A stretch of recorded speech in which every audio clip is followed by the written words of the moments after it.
qui est par nos propres œuvres et mais qui n'est pas dépendante de la grâce de Dieu. Donc du coup, voilà, donc on va voir que l'homme va manger de cet arbre qui était ombre de la loi, ombre de l'ancienne alliance, et en fait signe d'une propre justice, d'une justice propre, donc d'une vie par ses propres œuvres. Et donc ça va engendrer que l'homme va se soumettre au serpent en lui obéissant. Tu es esclave de celui à qui tu obéis. Donc il va se soumettre au serpent, ainsi par sa désobéissance et par le fruit qu'il va manger, il va faire entrer le péché. Le péché va entrer dans le monde selon Romains. Le péché est entré dans le monde par un seul homme. On a vu ensemble que le péché, de manière brève, pour ceux qui veulent creuser, c'est Genèse chapitre 4, verset 7, où vous comprenez que le péché n'est pas un acte, premièrement, mais une entité. Une entité, c'est une vie. C'est une entité, c'est une vie, le péché. Et il y a les œuvres du péché qui sont les péchés. Donc c'est comme ça que le péché était là, il avait ses œuvres, mais vu qu'il n'y avait pas de loi écrite, de loi écrite, eh ben ça, on va bien le comprendre, on peut le prendre avec Romains, d'accord, Romains, chapitre, Romains 5. Romains 4, Romains 5. Ouais, c'est Romains 5. Romains 5, à partir du verset, voilà. Donc, verset 13. Romains 5, 13. Donc là, vous avez compris, donc j'explique que l'homme a désobéi. L'homme a mangé, en fait, de fruits, qui lui a donné une certaine connaissance. J'aurai l'occasion d'expliquer les arbres du jardin. Comprenez aussi que les arbres là, c'était pas arbres aussi. Voilà, et une autre lecture aussi des arbres dans Genèse. Donc j'aurai l'occasion de l'expliquer.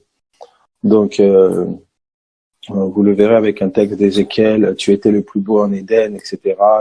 Les autres arbres t'enviaient, tout ça. Bref. Donc vous allez voir que Adam va manger du fruit. Ainsi, le péché va entrer dans le monde. Le péché va entrer dans le monde. Et à sa suite, la mort. D'accord? À sa suite, la mort. Romains 5 nous l'explique très très bien. Donc qu'est-ce qui va se passer? Ce que je suis en train d'expliquer, c'est que Paul va révéler, principalement l'apôtre Paul, mais l'Écriture en parlait déjà, elle va révéler le péché comme une vie, comme une entité spirituelle, comme une vie. D'accord? C'est une vie qui est indépendante de Dieu. C'est une vie qui est rebelle à Dieu. D'accord? C'est une vie dont l'essence de cette vie, c'est l'incrédulité. D'accord?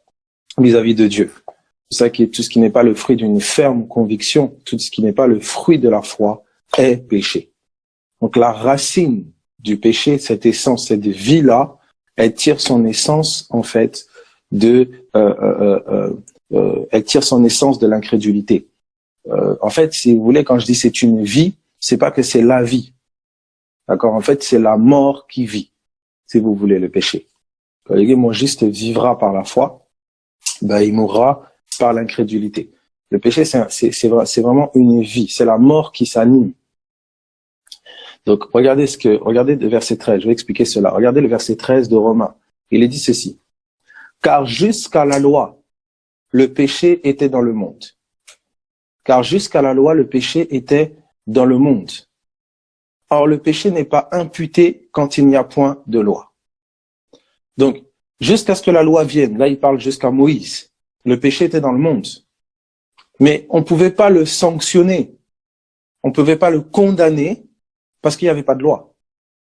Donc, c'est-à-dire, il y avait une vie empoisonnée. C'est comme si, par exemple, je sais pas moi, tu fais de la fièvre.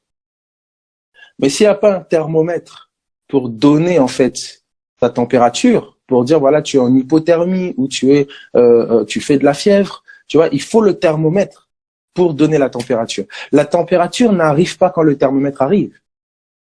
Le thermomètre ne fait que révéler ta température. Tu n'as pas la fièvre au moment où le thermomètre arrive. Tu as la fièvre avant et le thermomètre montre que tu as de la fièvre. Et c'est là-bas, le péché était là. mais la loi n'était pas encore écrite. Elle n'avait pas encore été donnée à Moïse. Quand la loi est venue, elle a exposé le péché. Elle a mis en lumière le problème. Elle a mis en lumière cette essence, cette vie, cette entité. C'est comme ça que, comment Paul le démontre? Comment Paul le démontre? Paul dit ceci au verset 14. Il dit, cependant la mort a régné depuis Adam jusqu'à Moïse. Donc, Paul est en train de dire que, oh, vous savez que le salaire du péché, c'est la mort. Pourquoi il dit de Adam jusqu'à Moïse? Parce que la loi est arrivée qu'à partir de Moïse. La loi écrite, je dis bien. Elle est arrivée à partir de Moïse. Et pourtant, Paul vous dit que la mort, oui, bien sûr, là, je te parle de la loi écrite. Enfin, je parle de la loi écrite. Tu comprends? Oui, voilà, je parle de la loi écrite, Frangin. Alors, qu'est-ce qui se passe? Non, c'est bien ta question, Omar. Il n'y a pas de souci. Il n'y a pas de souci, Adjin. Alors, écoutez, donc, vous comprenez? Donc, qu'est-ce qui se passe? En fait, si vous voulez, c'était implicite. Tu vois, quand quelqu'un fait de la fièvre, si tu mets ta main, tu peux dire, ah, il est chaud. Tu vois, il est chaud. Mais tu peux pas dire, ah, chaleur de quoi? Qu'est-ce qu'il a? Est-ce que vraiment il fait de la fièvre? Vous voyez? En fait, le thermomètre donne une mesure exacte. Vous voyez? Il donne une mesure exacte, en fait, de la température. Vous voyez? Donc, avant la loi, elle était là, parce que quand l'homme a mangé le fruit, elle était là, mais elle était comme, comment dire? Elle était comme implicite. Vous voyez? Elle était comme implicite. Elle était dans les cœurs. Quand il sait que, ah, mais si quelqu'un me met la main dessus, il me tuera. Ben oui, parce qu'il a tué. Donc, il sait implicitement, ah, il va être tué. Vous voyez? Il y a cette espèce de, là, il y a quelque chose qui est là, qui est implicite. Et pourquoi, en fait? Parce qu'on vous dit que de Adam jusqu'à Moïse, qu'est-ce qui a régné? La mort. La mort a régné de Adam jusqu'à Moïse. Or, la mort est la conséquence directe du péché. Vous voyez, c'est ce que vous allez voir dans verset 12. C'est pourquoi, comme par un seul homme, le péché est entré dans le monde, et par le péché, la mort. Ça veut dire que Paul est en train de dire, si vous pensez que le péché, c'est la transgression de la loi, ça veut dire que la mort n'aurait dû commencer qu'à partir de Moïse. Vous voyez, là, il est en train de confronter les pharisiens. Il confronte, en fait, les défenseurs de l'ancienne alliance. Et il leur dit, si vous pensez, en fait, que le péché a commencé avec Moïse, laissez-moi vous démontrer que le péché était avant. Il était déjà là entre Adam et Moïse. Pourquoi? Comment je peux le savoir? Parce que la mort a régné d'Adam jusqu'à Moïse. La mort a régné. Et regardez ce qu'il va dire. La mort a même régné sur des gens qui n'avaient pas péché comme Adam. Donc là, il démontre que la mort a régné même sur des gens qui n'avaient pas commis l'acte péché. Donc il démontre ainsi que le péché, en fait, est une nature, c'est un héritage. Est-ce que quelqu'un est en train de comprendre ce que je suis en train de dire là?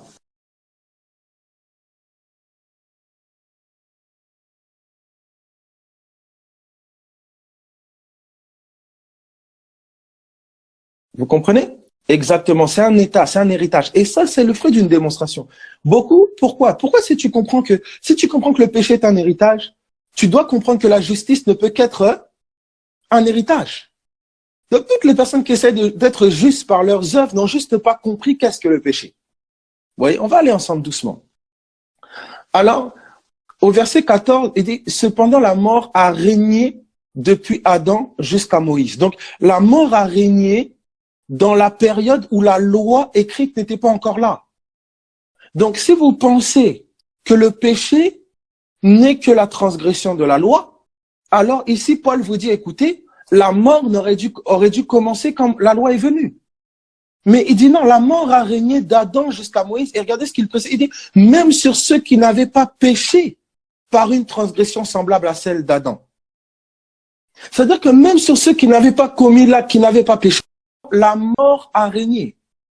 Autrement dit, certains n'avaient pas péché, mais la mort a régné sur eux. Exemple, comme qui? Les bébés. Un bébé, il n'a pas péché. Il a péché quand?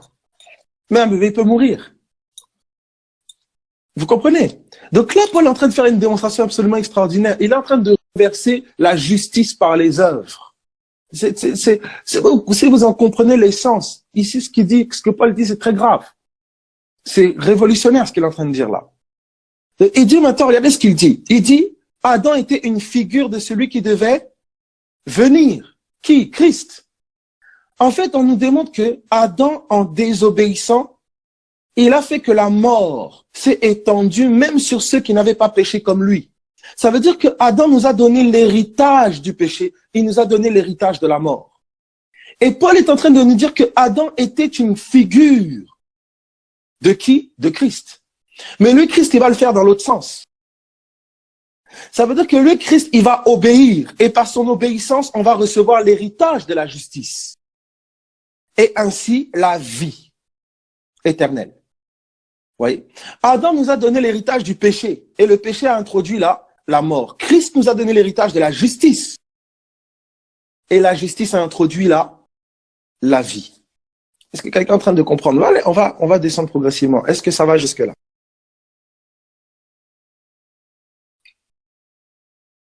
Donc, tu dois comprendre profondément que le péché est un héritage. Donc, à chaque fois que tu n'as pas fait les choses comme il faut, tu culpabilises parce que tu n'as pas fait les choses comme il faut, tu n'as juste pas compris. Tu n'as juste pas compris. Tu n'es pas juste et agréé devant Dieu parce que tu as fait les choses comme il faut. Tu es juste et agréé devant Dieu parce que Christ t'a rendu héritier. Il t'a rendu juste par héritage. Vous pouvez prendre un bébé, il n'a rien fait. Un bébé, il est bébé. C'est un petit pécheur, il n'a rien fait. Mais il naît pécheur. Et bien, quand tu nais de nouveau, tu nais juste. Tu nais juste. Est-ce que j'aimerais que vous compreniez, vous voyez la lignée des deux hommes. On a eu l'occasion de parler de l'homme terrestre et l'homme céleste. Vous voyez un peu, là, on est en train de toucher à l'homme terrestre et à l'homme céleste. Vous voyez, on est en train de voir comment l'homme terrestre est héritier du péché, porteur de la mort.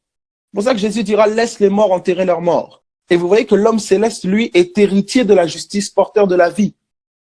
Vous comprenez? Donc, quand tu nais terrestrement, tu nais pécheur et tu nais destiné à la mort. Tu peux être gentil, sympathique, faire tout pour être juste par tes œuvres, respecter toutes les lois que tu veux, être gentil, tout ce que tu veux. Tu ne seras jamais juste. Tu ne seras jamais juste. Tu n'es qu'un pécheur qui se comporte comme un juste, mais tu n'es pas juste. Est-ce que quelqu'un est en train de comprendre ce que je dis? Donc, dans l'autre sens aussi, quand tu nais d'en haut, tu nais juste. Mais tu peux être un juste qui se comporte comme un pécheur.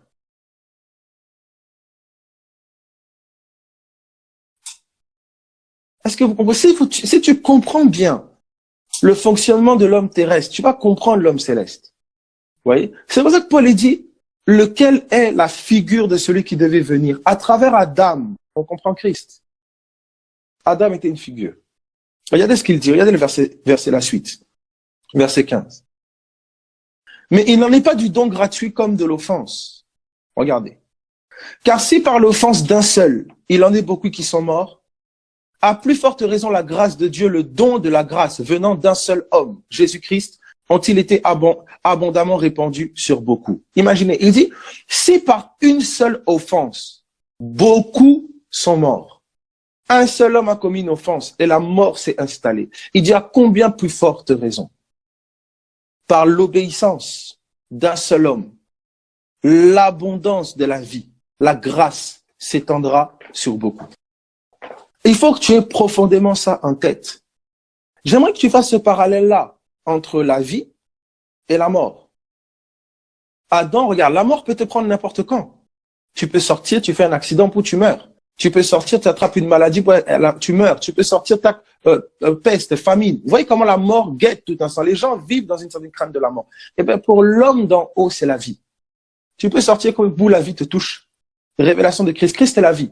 Tu peux aller à tel endroit où la vie te touche. En fait, ce que la mort est pour l'homme terrestre, c'est ce que pour nous c'est la vie. Tu dois comprendre que tu es dans un autre schéma, tu es dans une autre mentalité, tu es ailleurs.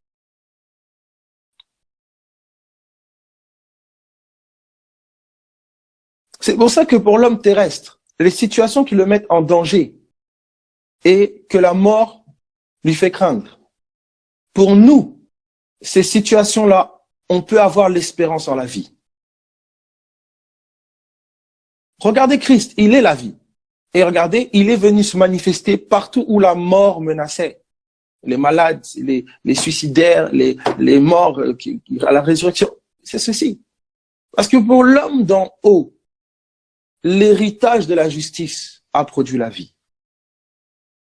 C'est comme ça qu'aussi proche que la mort peut te guetter, pas loin et aussi proche est la vie. Et nous avons cette espérance, nous qui sommes d'en haut. Est-ce que quelqu'un est en train de comprendre ce que je dis?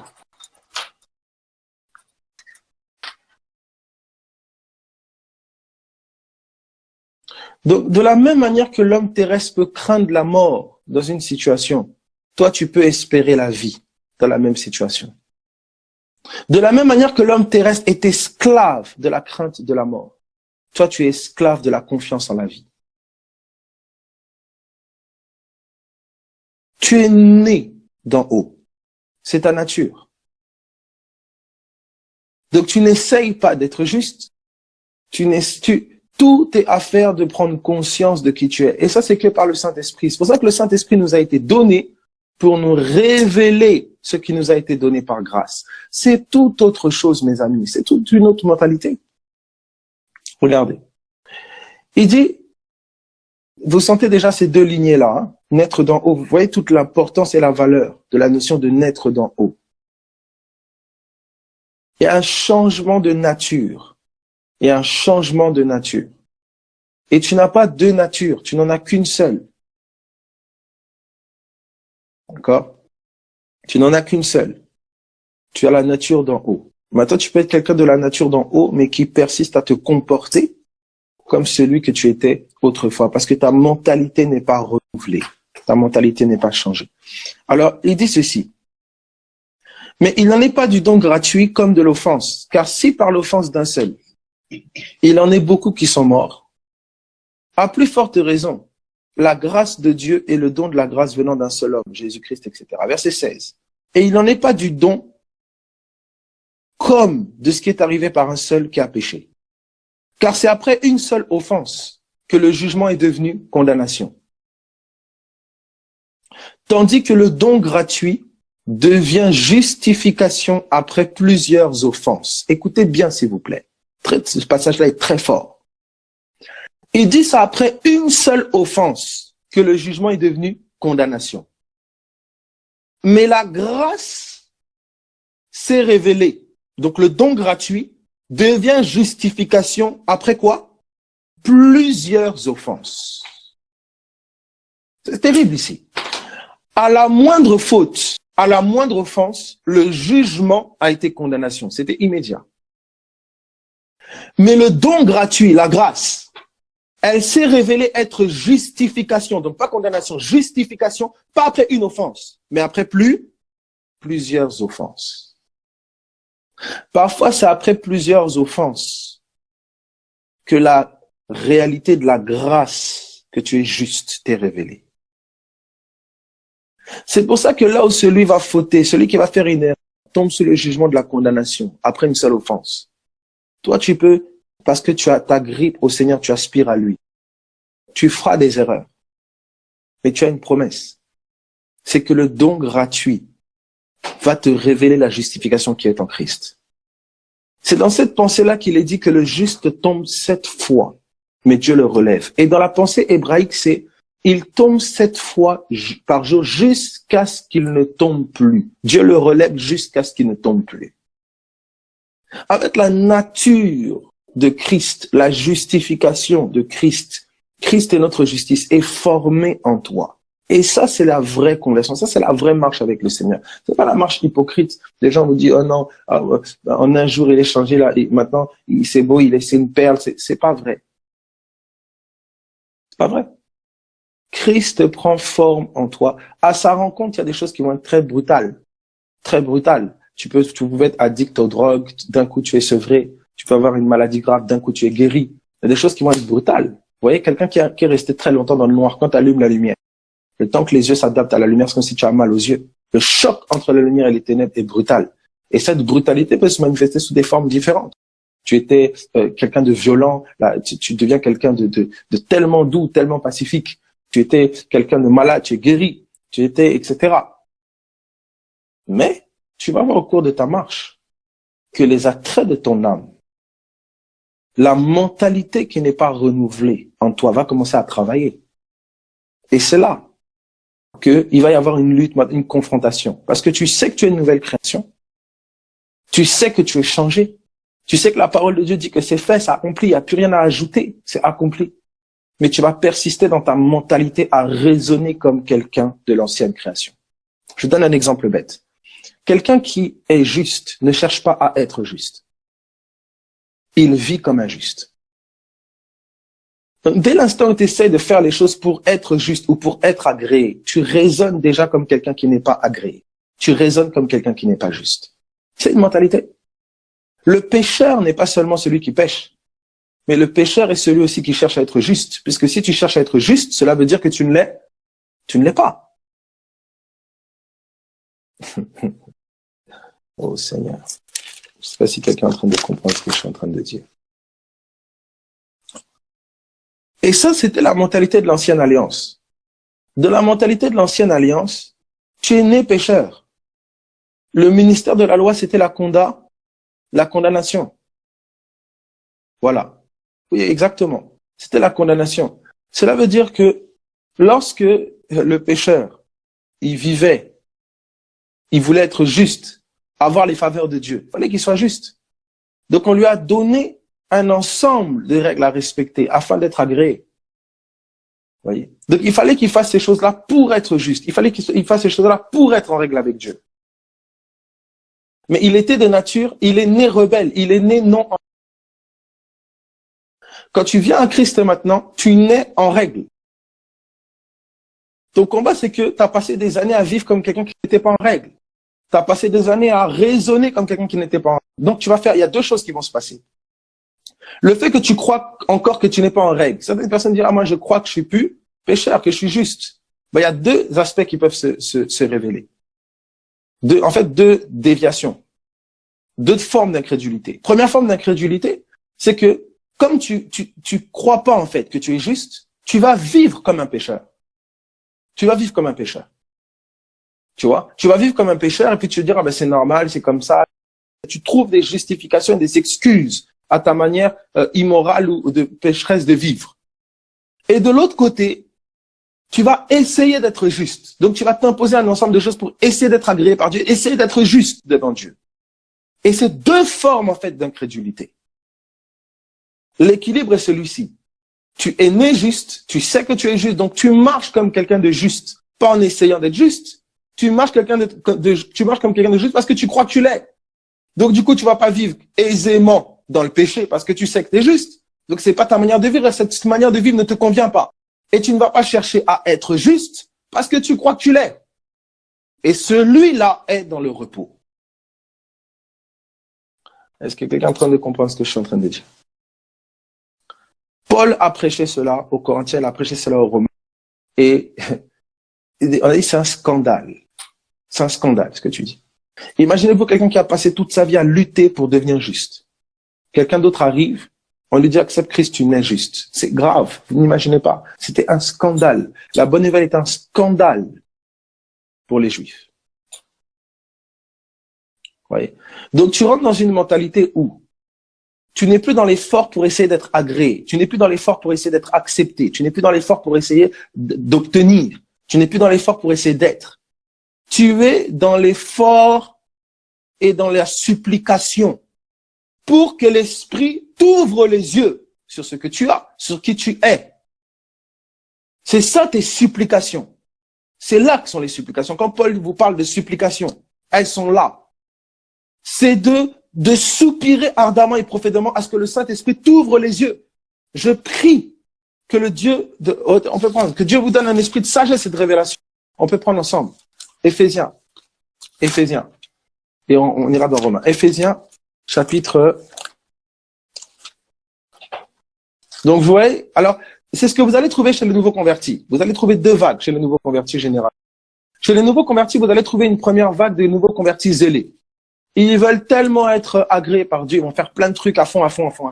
Et vous allez trouver une deuxième vague, c'est que quand ils vont faire tous ces trucs-là à fond et que ça va pas donner les résultats qui sont attendus, ils passent parfois par une phase de découragement, ils sont abattus Et qu'est-ce qui se passe? Ils vont sombrer parfois dans un autre extrême et se dire, ben voilà, tant pis, ces trucs-là, ça marche pas, voilà, etc. Et puis, ils vont légitimer maintenant une manière immorale de vivre en disant, ben c'est comme ça, légitimement le péché, tout ça. C'est les deux extrêmes que vous allez généralement trouver chez le nouveau converti. C'est pour ça que quand vous voyez quelqu'un de zélé faire plein de choses, et que la personne s'identifie à ce qu'elle fait, elle se sent agréée, elle se sent juste, elle se sent bien parce qu'elle fait ces choses-là, il fait ces choses-là. Il faut attendre de voir dans l'épreuve. Ça veut dire quand il aura plus la capacité de faire ces choses-là, quand il sera bloqué, scellé par rapport à ça, c'est là que vous verrez si sa justice est fondée sur ce que Christ a accompli ou sur les œuvres qu'il fait. Là, vous allez le voir. Est-ce que quelqu'un est en train de comprendre ce que je dis? Vous allez voir par exemple quelqu'un qui fait une multitude de choses et puis les gens l'acceptent, les gens l'aiment pour ça. Bah oui, c'est quelqu'un de sympa. Waouh, le nouveau quoi, il est sympa, il est cool. Vous allez voir véritablement si son identité, il la place dans le regard des gens. Quand est-ce que vous allez le voir? C'est quand ces mêmes gens vont le calomnier. Quand ces mêmes gens vont avoir un regard négatif sur lui, ces mêmes gens vont le dénigrer, le rejeter. Vous allez voir. Si c'est un bébé, il va dire, ah non, les gens, ils n'ont pas l'amour. Comment il peut dire ça? C'est quelqu'un qui a compris que sa justice est en Christ. Il fait confiance à Jésus-Christ. Parce que Christ est notre justice.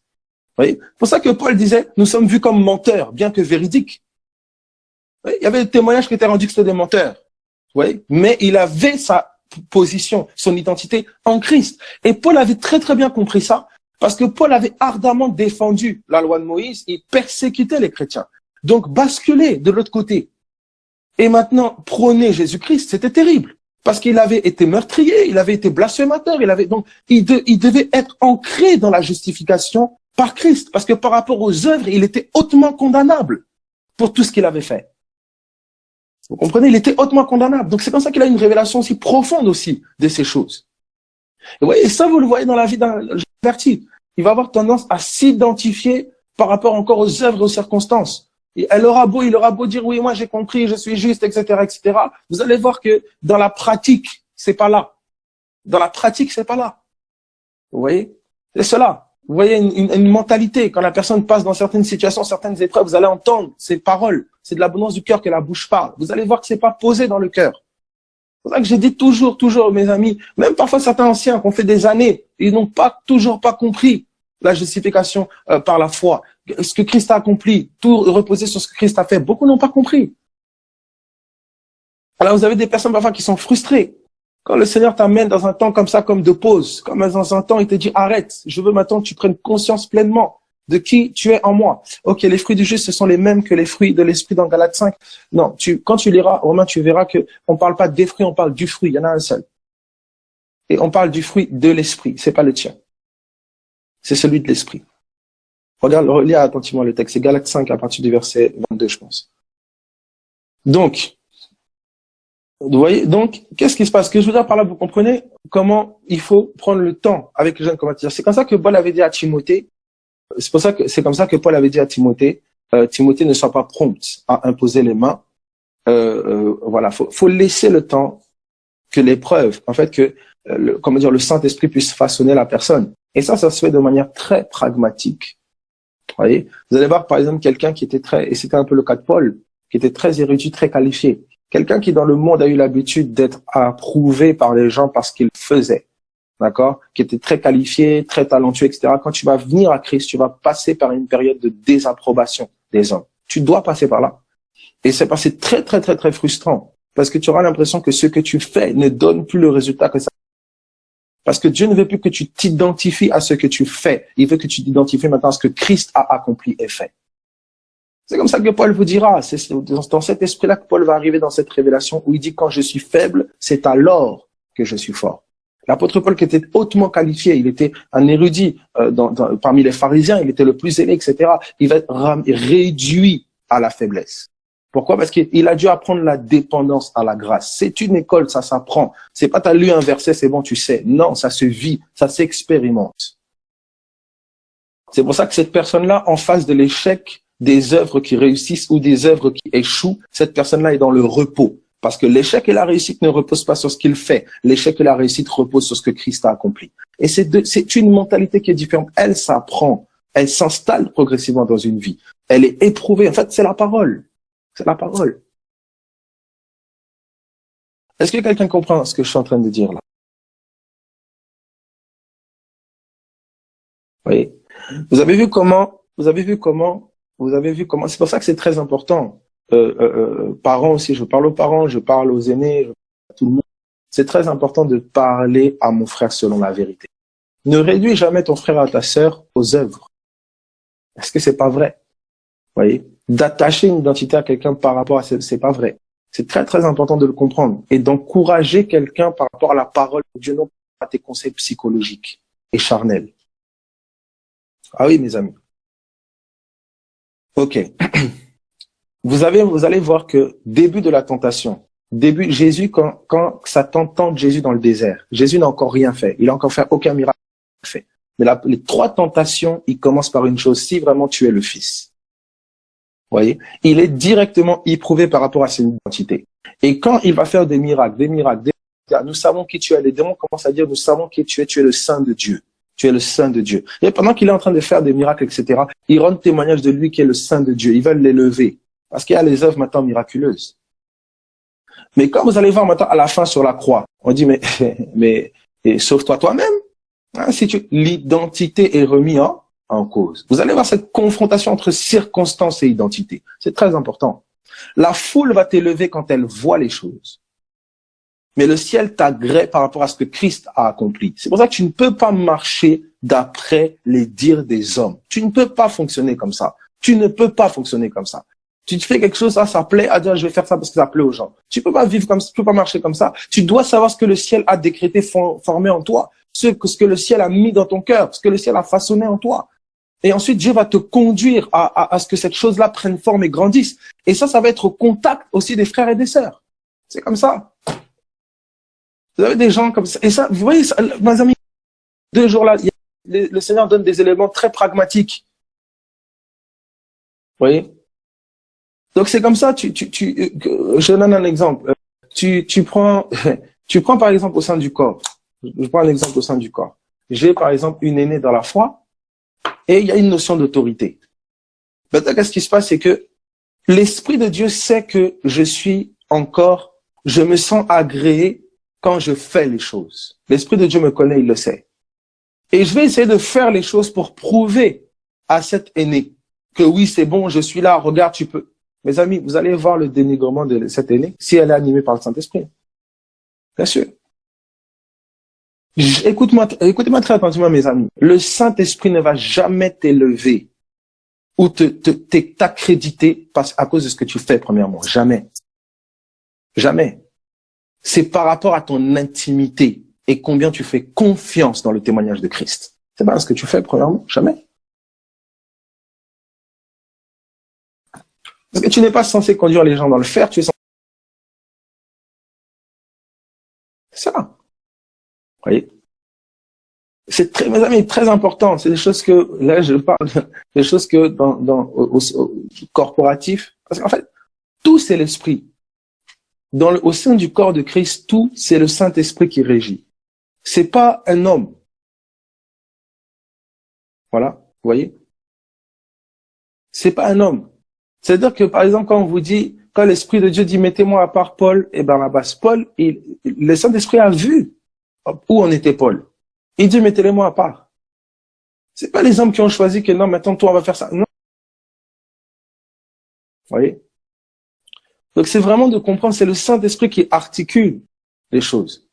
J'expliquais un peu hier. Par exemple, quand le Saint-Esprit te donne je sais pas, une mission ou quoi que ce soit, il va télécharger le programme de la mission dans ton emploi. Non, pas du tout, frère, pas du tout, Romain. Les chars de Paul, c'était encore tout autre chose.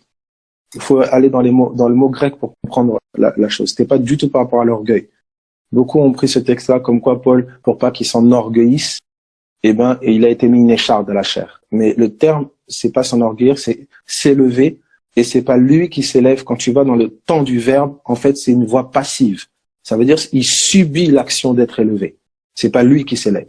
Donc il dit, afin qu'en fait les gens ne l'élèvent pas. Il lui a été mis une écharpe dans la chair qui un messager de Satan. Dans la pensée du texte, Paul avait eu d'excellentes révélations. Il avait, à cause de l'excellence de ces révélations-là, en fait, un messager de Satan lui rendait coup pour coup afin que les gens ne l'élèvent pas, ne l'honorent pas. C'est dans ce sens-là.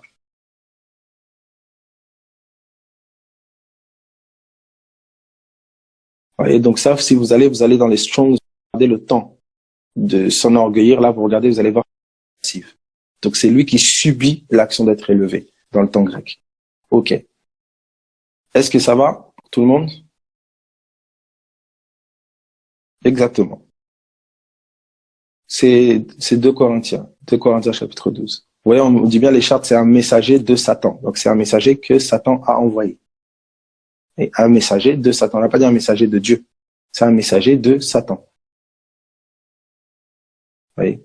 C'est pour ça que quand il va prier Dieu pour qu'il l'éloigne, il va prier Dieu pour que Dieu lui dit ma grâce est suffisante. En fait, puise dans ma grâce. Puise dans ma grâce. Et c'est comme ça que Paul lui dit, quand je suis faible, c'est alors que je suis fort. C'est pas Dieu qui avait mis Stéphane, c'est Satan qui avait envoyé un messager à cause de l'excellence des révélations qu'il avait reçues. Est-ce que ça va? Est-ce que ça va un peu pour tout le monde? Est-ce que ça va?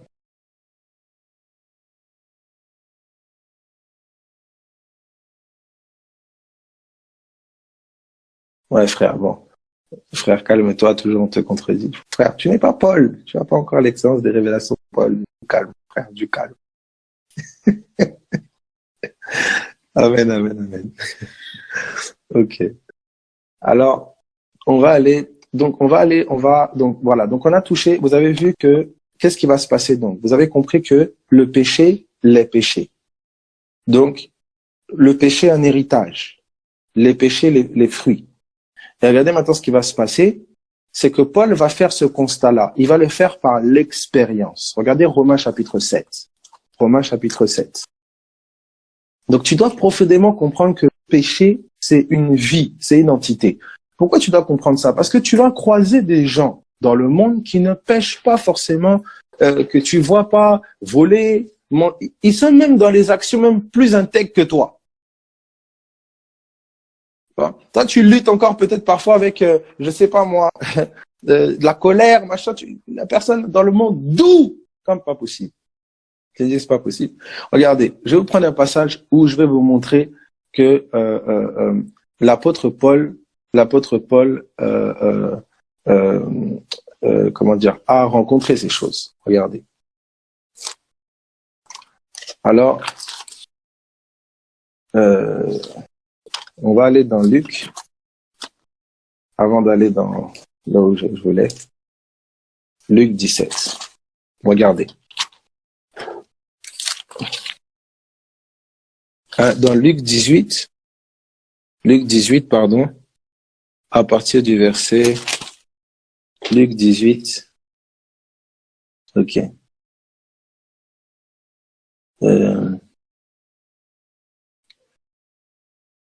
Luc 18 à partir du verset 18. Donc je vais vous montrer ici que c'était l'enseignement de Jésus. Alors regardez avec moi Luc 18 à partir du verset 18. Regardez ceci. Un chef interrogea Jésus et dit, donc un chef, interrogea Jésus et dit, bon maître, que dois-je faire pour hériter la vie éternelle? Donc vous savez que la mort, elle est venue par le péché. Donc la vie doit venir par la justice. Ok? Alors il dit à cet homme, il demande, chef, que dois-je faire pour hériter la vie éternelle? Jésus lui répondit, déjà, pourquoi m'appelles-tu bon? Il n'y a de bon que Dieu seul. Vous voyez déjà comment le maître ne s'attribue pas les bontés. Vous savez, là, on y avait touché dans Genèse hier pour ceux qui étaient là. Le bon, tout ce que Dieu avait fait était bon. Vous voyez, Christ, un type d'Adam. Adam était censé vivre par les bontés de Dieu. Christ vivait par les bontés du Père. Donc quand la bonté que tu voyais à travers Christ, c'était le Père en lui. Les œuvres que je fais, c'est pas moi qui les fais, c'est le Père qui habite en moi. Je peux rien faire de moi-même. Vous voyez? Donc quand cet homme-là vient lui dire bon maître, il vient comme le flatter, il dit pourquoi tu m'appelles bon maître? Il n'y a de bon que Dieu seul. Vous voyez? Regardez maintenant la suite. Au verset 20. Est-ce que tout le monde comprend ça? Est-ce que c'est clair pour tout le monde? Il y a des gens qui vont t'honorer parce que véritablement ils honorent la grâce. Et tu sens que c'est pas toi qui es élevé, c'est pas toi qui es flatté, c'est pas toi qui es pepsé. Ils honorent la grâce qui est sur ta vie. Mais ils ont un rapport tout à fait normal avec toi. Mais il y a des gens qui vont t'élever qui vont te, voilà, il faut pas hésiter. Écoute, mon ami, non, c'est Jésus-Christ, c'est pas moi. Vous comprenez? Il faut aussi le discernement par rapport à ça. Parce que si tu es encore aussi, tu es un peu, tu aimes fricoter avec le vol, parce que c'est du vol, tu voles la gloire, tu voles comment dire, les choses qui lui reviennent. Vous voyez? Ok, la grâce, qu'est-ce que ça veut dire? En fait, concrètement, le Seigneur, il va choisir parfois pour des tâches particulières. Tu vois, ça peut être un service particulier, ça peut être à travers toi, il va donner à travers toi, il va enseigner à toi, il va guérir à toi. Tu vois, en fait, c'est Christ, la grâce. C'est Christ qui prend une forme particulière au travers de toi. Maintenant, Christ, il est invisible.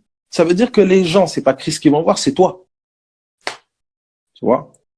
Donc, les gens, ils vont, parfois, ils vont remercier, ils vont, mais en même temps, pour que la grâce, pour que Christ, en fait, prenne forme en toi, ça va impliquer aussi que tu puisses accepter ta mort, que tu puisses tu vois. Quelqu'un qui refuse de se soumettre, Paul dit, je traite durement mon corps, la mort agit en moi, la vie agit en vous.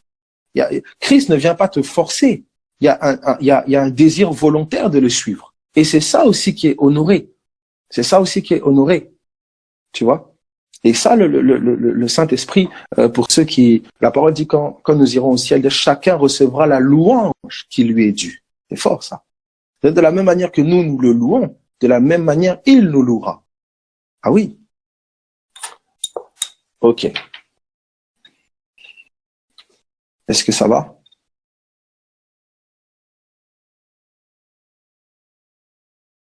Ah, mais si un homme qui aime sa femme, si ton mari te dit, oh, tu es belle, comme tu es magnifique, comme tu es, puis tu dis, non, non, chérie, je veux pas que tu me dises ça. Quel genre de femme? Arrête, mon frère, arrête. Quand le Seigneur va commencer à te louer, toi et moi, on sera au ciel, je te rappellerai. Frère, sur Discord, tu disais, non, maître, arrête. Il m'a dit sur Discord qu'il voulait. Voilà. Voilà, frère, amen. Ok. Bon, on peut continuer. Alors, regardez. Il dit au verset, non, t'avais pas, je te taquine. Ouais, même des chants. Tu sais, même des muses. Ils ont chanté des chants pour des femmes. Ils ont des muses. Donc, je sais pas quelle forme la louange prendra, mais sache que le maître, il va apprécier ta beauté. Alors, dans Luc, chapitre 18, pour pas nous étendre, il dit ceci. Un chef interrogea Jésus et dit, bon maître, que dois-je faire pour hériter la vie éternelle? Il dit, tu connais les commandements. Regardez Jésus. Souvenez-vous, nous sommes avant la croix. Donc, je montre quelque chose là rapidement. S'il vous plaît, vous gardez Luc et vous allez dans Galates 4.4. Galates 4.4. Donc, je suis en train de parler de l'héritage. Ah, Seigneur Dieu.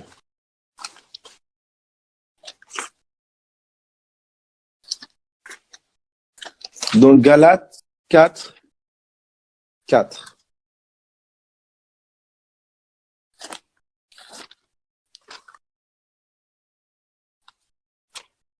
Galates 4.4. Regardez ce qui est dit.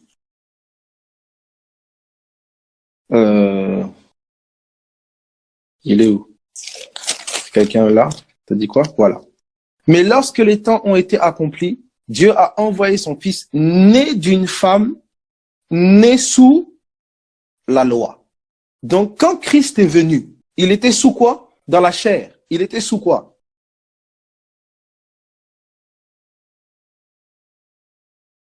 Voilà, sous la loi.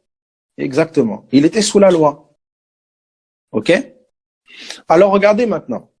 Quand ce jeune homme riche vient lui poser la question, que dois-je faire pour avoir la vie éternelle? En fait, tu dois être juste. Donc, à quoi Christ le renvoie? C'est pour ça que même quand le Seigneur parfois guérissait des malades, il disait, allez au temple, sacrifiez ce que la loi de Moïse exige. Parce qu'il était sous encore la juridiction de la loi. On était dans une période de transition. Est-ce que tout le monde comprend ça? Ok. Mais c'était quoi la fonction de la loi? La fonction de la loi, c'est 2 Corinthiens chapitre 3, le ministère de la loi, c'était la condamnation, la mort. Donc, condamner le pécheur, révéler au pécheur qu'il était révélé aux pécheurs qu'il était pécheur, qu'il était condamné. C'était le ministère de la loi. Paul l'explique bien dans Corinthiens, le ministère de la condamnation, le ministère de la mort. Donc, regardez maintenant comment le ministère a travaillé. Regardez, on peut reprendre Luc 18, 18. Regardez Luc 18, 18 et vous allez comprendre ce texte-là. Beaucoup de personnes ont expliqué ce texte en disant parfois, oui, le jeune homme riche, il avait juste à abandonner ses biens. Et là, il aurait été avec. C'est pas vrai. C'est pas vrai. C'est pas vrai. Tu n'as pas compris le texte quand tu dis ça. Regardez la suite. Regardez. Un chef interrogea Jésus et dit, bon maître, que dois-je faire pour hériter la vie éternelle? Jésus lui répondit, pourquoi m'appelles-tu bon? Il n'y a de bon que Dieu seul. Verset 20. Tu connais les commandements. Tu ne commettras point d'adultère, tu ne tueras point, tu ne déroberas point, tu ne diras point de faux témoignages, honore ton père et ta mère. Verset 21, regardez. Dit-il, observé toutes ces choses dès ma jeunesse. Dit-il. C'est pas Christ qui a dit, c'est lui qui a dit qu'il a observé ces choses dès sa jeunesse. Voilà où le Saint-Esprit m'avait interpellé. Il me dit, regarde, ce n'est pas moi qui ai rendu de lui le témoignage qu'il avait respecté toutes ces choses. C'est lui-même qui a rendu le témoignage qu'il les a respectées.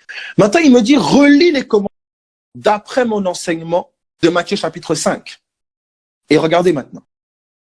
Ce jeune homme-là, tu ne commettras point d'adultère. Ça veut dire que ce jeune homme-là n'a jamais regardé une femme pour la convoiter depuis qu'il est jeune, depuis tout petit. Deuxièmement, c'est un chef. Il dit, tu ne tueras point celui qui se met en colère après son frère. Ce jeune homme-là s'est jamais mis en colère contre qui que ce soit. Un chef. Il continue, tu ne déroberas point. Ce jeune homme-là s'est jamais approprié ce qui n'était pas à lui. Donc, écoutez, quand je dis ça, ça veut dire que c'est pas voler, tu prends sur la table, tu voles. Non. Mais à chaque fois que je sais pas moi, aujourd'hui par exemple, j'ai eu mon diplôme et je suis félicité. D'accord? Je l'ai eu grâce à qui? C'est pas par ma capacité seule. Qu'est-ce que tu as que tu n'aies reçu de Dieu? Donc ça veut dire qu'à chaque fois, en tout temps, il a toujours rendu la gloire à Dieu lors de tout compliment, ce jeune homme-là, depuis sa plus tendre enfance. C'est pas fini. Il dit, tu ne diras point de faux témoignages. À chaque fois qu'il a entendu quelque chose. Aujourd'hui, si par exemple BFM TV va dans un pays, il rapporte une news. On te dit, ben voilà, il y a eu 18 morts dans tel génocide. Il y a eu un génocide, il y a eu 100 morts.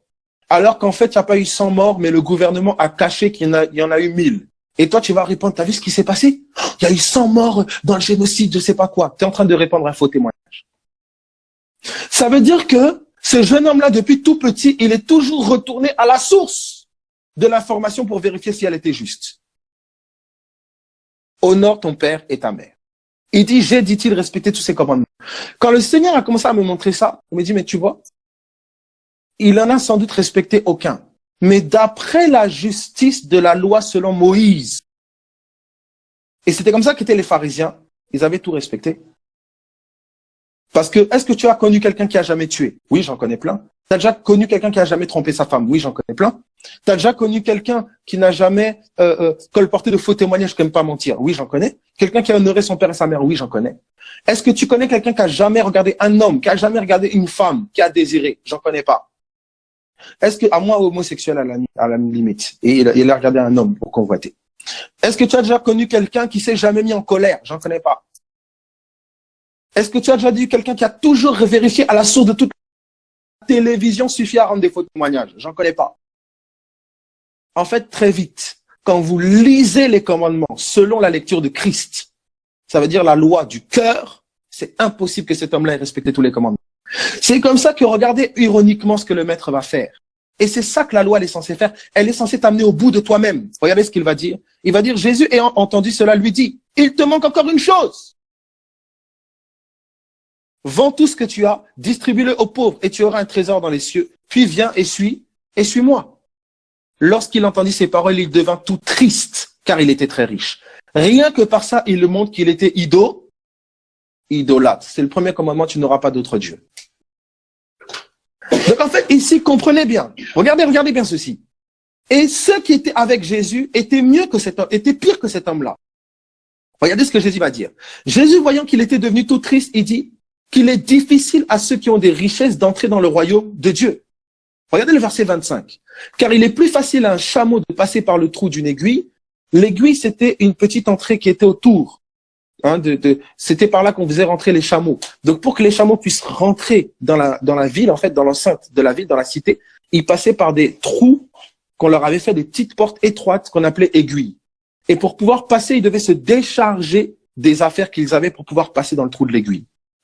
Et donc, ici, il dit, il est plus facile à un chameau de passer dans le trou d'une aiguille qu'à un riche d'entrer dans le royaume. Vous voyez? Maintenant, au verset 26, ah oui, c'est très important de connaître le contexte. Moi, je croyais que c'était une aiguille à coudre. Mes amis, j'ai souvent raconté n'importe quoi.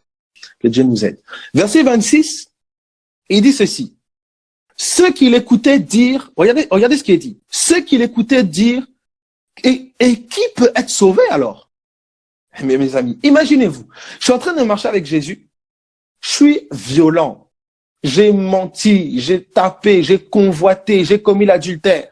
Je marche avec Jésus. Il y a un homme qui me dit qu'il a respecté tous les commandements, il est intègre. Moi, j'assiste à la scène. Je suis en train d'assister à une scène où Jésus va rejeter un homme qui a, semble-t-il, respecté tous les commandements et qui n'en avait qu'un seul, ses richesses. Il pouvait, quand même des richesses. C'est que des richesses. Moi, tous les commandements qu'il a cités, là, j'ai déjà commis l'adultère, j'ai déjà peut-être tué, mais comment, alors, ceux qui sont avec lui, qui l'écoutent, regardez la question qui se pose. Mais alors, qui peut être sauvé? Regardez la réponse du maître. Jésus répondit, ce qui est impossible aux hommes est possible à Dieu. Ça veut dire qu'il aurait été impossible pour cet homme-là d'être sauvé par ses œuvres. Donc en fait, où est-ce que l'Esprit voulait l'amener?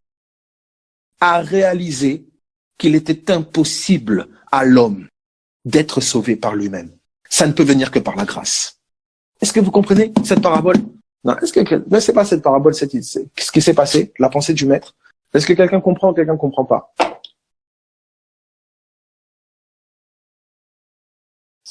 Vous voyez un peu ici.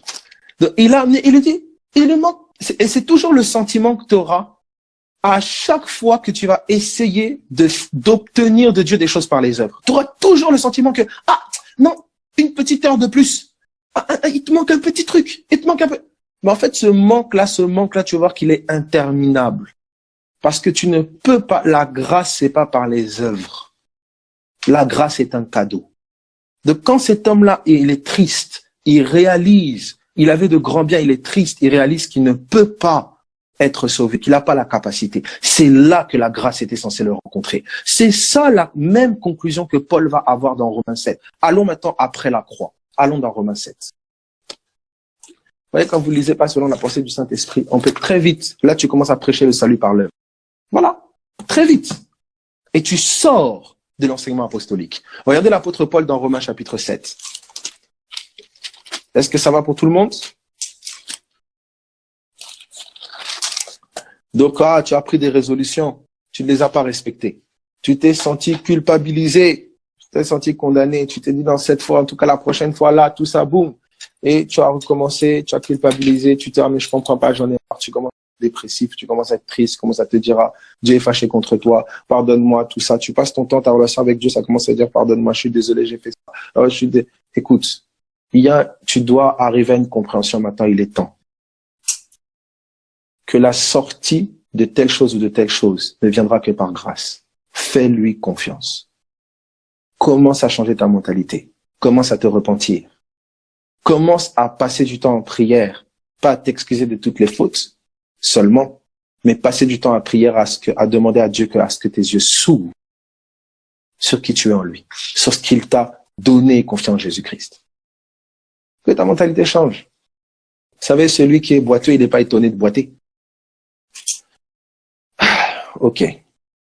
Alors, Romains chapitre 7, à partir du verset 15. Regardez maintenant l'apôtre Paul. La même pensée qui ressort. Car je ne sais pas ce que je fais, je ne fais point ce que je veux, et je fais ce que je hais. Car je ne sais pas ce que je fais. Je ne fais point ce que je veux, et je fais ce que je hais. Et quand il dit je ne sais pas ce que je fais, il dit je comprends pas ce que je fais. Pourquoi je réagis comme ça? Pourquoi quand quelqu'un me dit ça, ça me touche autant? Pourquoi j'ai ce désir? Pourquoi je réagis comme ça? Moi, je veux pas ça. Moi, ce que je voudrais, Faire, c'est ça. Moi, ce que je veux, c'est ça. C'est être en paix, c'est plus réagir, c'est plus être impulsif, c'est plus être plus convoité. Voilà ce que je veux. Mais je me retrouve à faire ce que je hais. J'aime pas être comme ça, j'aime pas réagir comme ça, j'aime pas penser. Ce que ce verset est en train de dire, c'est au verset 15. Et il dit au verset 16, or si je fais ce que je veux pas, donc ce que je suis en train de faire là, moi je le veux pas, ben je reconnais par loi que la loi elle est bonne. Ça veut dire que la loi qui dit, ben ça faut pas le faire. Moi je veux pas ça, je veux pas le faire, mais je me retrouve à le faire. C'est dans mon cœur, je reconnais que la loi de Dieu elle est. Mais qu'est-ce qui se passe? Et maintenant, regardez ce qu'il dit. Ce n'est plus moi qui le fais, mais c'est le péché qui habite en moi. Donc, qu'est-ce qu'il est en train de dire? Le péché a des actions. Le péché fait. Et cette parole-là, qu'est-ce que Paul va dire dans Galates 2:20? Ce n'est plus moi qui vis, c'est Christ qui vit en moi. Ça veut dire que quand tu es né de nouveau, ce que le péché était pour toi hier, Christ a pris sa place aujourd'hui. On va aller doucement. Est-ce que quelqu'un est en train de comprendre ce qu'on est en train de... Ah Seigneur, j'espère, par la grâce de Dieu. Est-ce que ça va? Paul, il est arrivé à une révélation que beaucoup n'ont pas eu. Ça là, la révélation qu'il a eue ici. Beaucoup n'ont pas eu.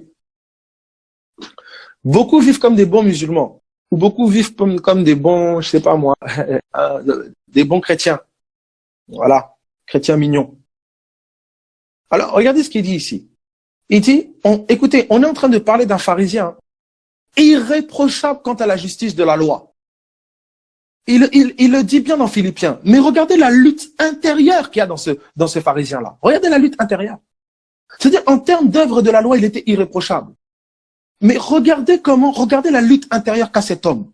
Beaucoup sont étonnés quand ils voient des ministères avec des irréprochables. Mais quand tu vas chez lui, parfois, colérique, il est nerveux. Même l'assemblée commence à le stresser, il devient dépressif, il fait un burn-out. Mais c'est pas possible, comment un homme de Dieu, comme un pasteur. Mes amis, cette chose-là, tout homme, apôtre, tout ce que tu veux, ça c'est la réalité de l'évangile. Arrêtez de faire des gens des superstars. C'est pas vrai. C'est la grâce qui est la star. C'est Christ. Regardez ce qui est dit. Il dit, et maintenant ce n'est plus moi qui le fais, mais c'est le péché qui habite en moi. Paul présente le péché comme une entité qui fait des choses. Est-ce que ce qu'il dit là est nouveau? Pas du tout. Ça vient déjà des Genèse. Genèse 4:7, je l'avais dit pris tout à l'heure, je l'ai donné. Le péché est couché devant ta porte et ses désirs se portent vers toi. La première mention qui est faite du péché dans les Écritures, c'est-à-dire dans Genèse, elle est dans Genèse 4. Et le péché est présenté pas comme une action, mais comme une entité. Il dit, si tu agis mal, le péché est couché devant ta porte et ses désirs se portent vers toi. Donc, il y avait l'action de faire mal. Si tu agis mal, le péché est couché devant ta porte. Dès la première mention qui est faite du péché dans Genèse est présentée comme une vie, une entité. C'est la même chose que Paul va nous dévoiler ici. Il dit, moi, dans mon cœur, je veux faire ça. Moi, je crois en la loi de Dieu, je crois qu'elle est bonne. Je veux être pur, je veux être saint, je veux pas m'énerver, je veux être en paix, je veux être rigoureux, je veux vraiment, répandre l'amour, tout ça. Il dit, mais je découvre qu'il y a quelque chose là qui fait que je fais le contraire de ce que je veux. Mais parfois, parfois même quand je fais ça, juste après, je pleure. Juste après, j'ai envie de vomir, je suis dégoûté, tout ça. C'est pas... Regardez, Paul ici, mes amis, regardez. Et comment j'ai pu réagir comme ça? Comment j'ai pu m'emporter comme ça? Comment j'ai pu lui parler comme ça? D'autres sont tellement parfois à l'orgueil aussi. Ils peuvent pas retourner là-bas pour dire désolé, j'ai mal parlé. Ah oui, la fierté, tout ça. Voilà. Et voilà. Alors, regardez ce qui est dit maintenant ici. Et maintenant, il dit, ce n'est plus moi qui le fais. Il dit, mais c'est le péché qui habite en moi. Il habite en moi. Oui, mes frères, aujourd'hui, le péché n'habite plus en nous. Amen. Mais on n'a pas dit qu'il n'existait plus. Ah oui. On va aller ensemble, ne vous inquiétez pas. Ne vous inquiétez pas. Le serpent n'est plus là. Mais son venin travaille encore. Mais Quand quelqu'un était attaché à une chaîne pendant des années, un éléphant, coupez la chaîne, l'éléphant il va rester dans le cercle alors qu'il a plus de chaîne. C'est pas la chaîne maintenant qui le retient, c'est la prison mentale dans laquelle la chaîne l'a mise. Le péché n'a plus de pouvoir. Il est vaincu. Fini. Christ l'a dépouillé, il nous a racheté au péché. C'est fini. Mais la mentalité du péché a affecté notre âme des années. Oh, mais on va aller ensemble là, doucement. Est-ce que ça va pour tout le monde? Je sais pas si tout le monde entend bien. Est-ce que...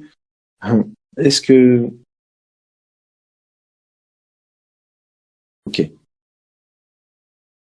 Oh Seigneur Dieu. Je pense que c'est peut-être, pour certaines personnes, c'est peut-être l'une des rares fois où tu as entendu parler du péché sans te sentir condamné, accusé. Tu as envie de...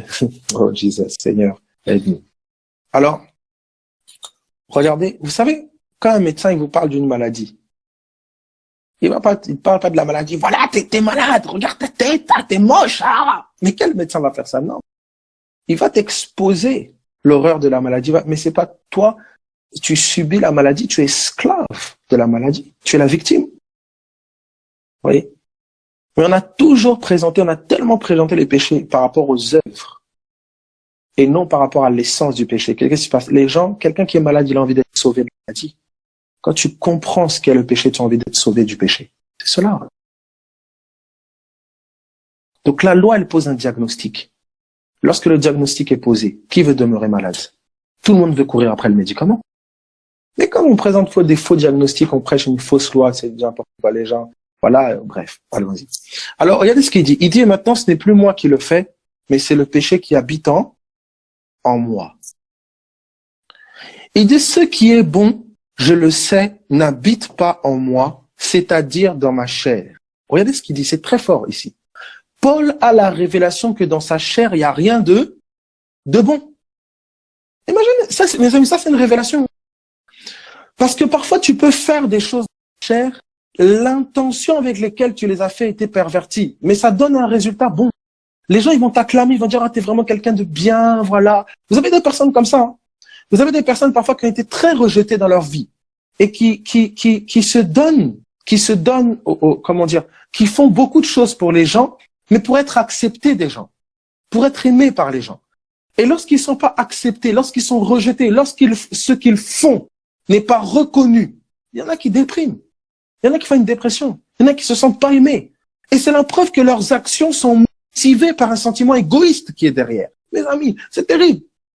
Ça, les hommes vont pas te dire. C'est le ciel qui va te dire ça. C'est le ciel qui va te montrer ça. Hein, au fond, tu veux tel ministère, tu veux telle chose parce que tu veux être reconnu.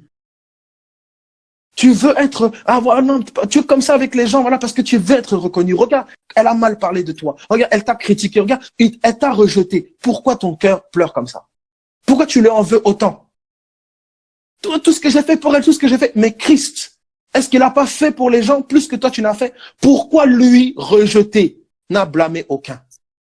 Parce que en lui, la bonté était. Qui était la bonté? Le Père, l'Esprit de Dieu. Mais en toi, là, dans ta chair, il y a un problème. Il y a un problème. Quand tu n'as pas la reconnaissance pour ce que tu as fait, regarde ta réaction. Regarde. Quand tu parles et que tu n'es pas écouté, regarde ta réaction. Quand tu avais fait un programme et tout ça, le programme ne tourne pas comme tu l'avais prévu, regarde ta réaction. Quand Dieu a dit, voilà ce que j'ai déposé en toi, et que ça n'arrive pas exactement comme tu l'as prévu, regarde ta réaction. Et ça témoigne quoi? Ça témoigne quoi tout simplement? Ton cœur. Vous voyez? Et là, c'est ce qui se passe ici, vous voyez, il dit, Paul arrive à ce constat, il dit, mais ce n'est plus moi qui le fais, mais c'est le péché qui habite en moi. Regardez ce qu'il dit. Ce qui est bon, je le sais, n'habite pas en moi. Paul arrive à la conclusion. Un homme qui vous dit qu'il était irréprochable contre la justice de la loi dans Philippiens, il vous dit, le bon n'habite pas en moi. C'est les gens me voyaient irréprochable, j'étais irréprochable, je respectais tout.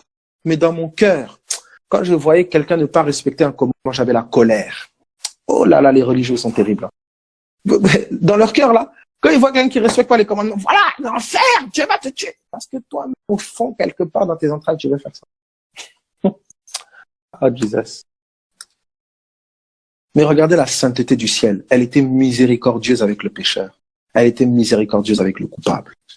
mes amis, que ce soit une de tes prières, que le Seigneur te montre les recoins de ton cœur et que tu vois comment parfois on peut être d'un égoïsme terrible.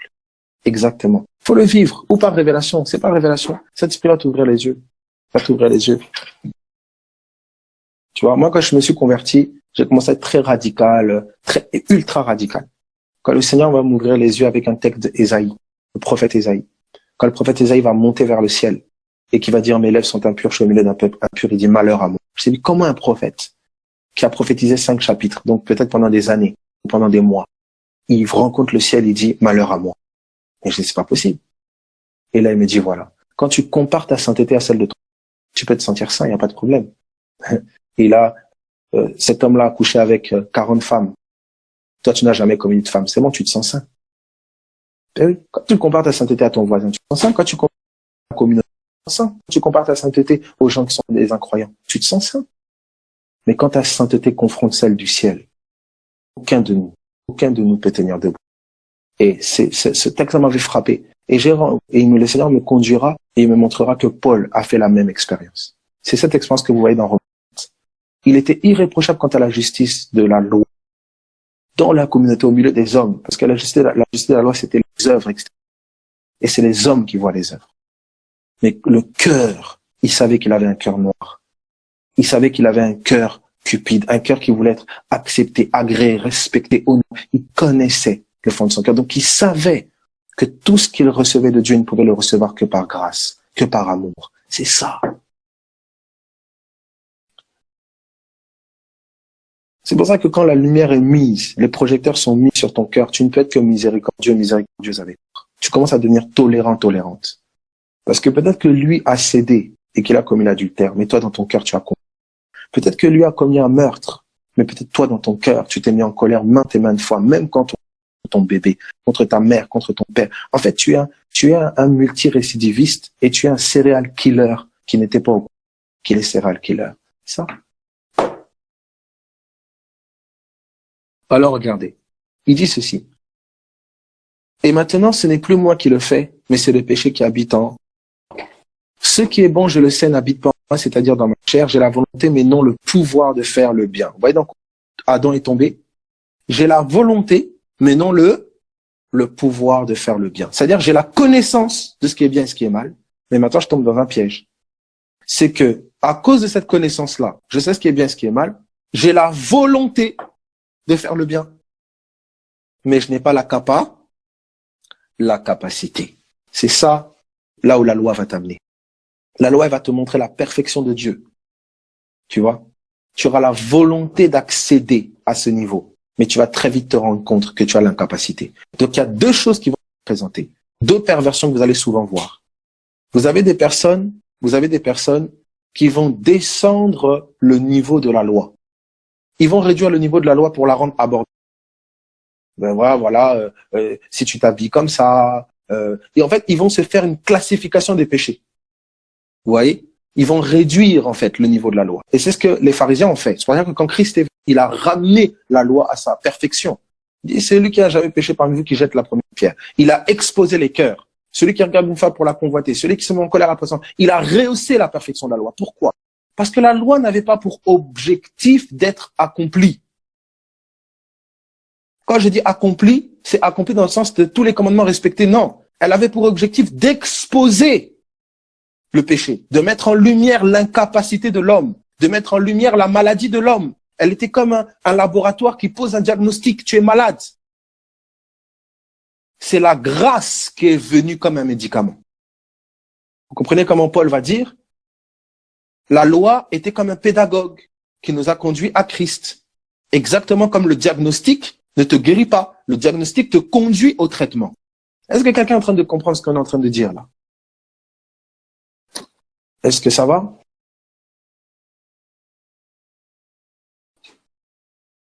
Voilà. Alors regardez maintenant ce qui est dit.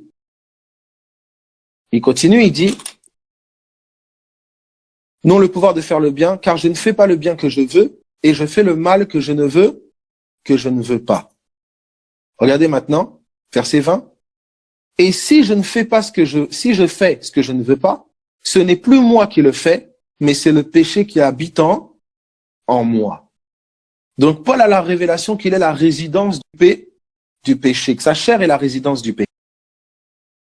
Vous allez comprendre maintenant pourquoi dans Romains chapitre 6.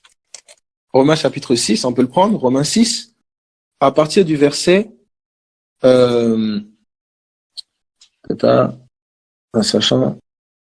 Ouais, voilà, verset 6. Regardez ce que Paul va dire. Romains 6, 6. Sachant que votre vieil homme a été crucifié avec lui. Regardez ce qu'il dit. Afin que le corps du péché soit réduit à l'impuissance. C'est pas le péché qui a été rendu à l'impuissance. C'est le corps que le péché utilise. Vous entendez? Est-ce que quelqu'un est en train de comprendre ici? Ça veut dire que le péché a été neutralisé pas en soi. Il a été neutralisé parce qu'il n'a plus de corps à utiliser. C'est pour ça que notre délivrance est dans la mort en Christ. Regardez ce qu'il dit. C'est pour ça qu'il dit au verset 7. Car celui qui est mort est libre. Bon, est-ce que quelqu'un est en train de comprendre?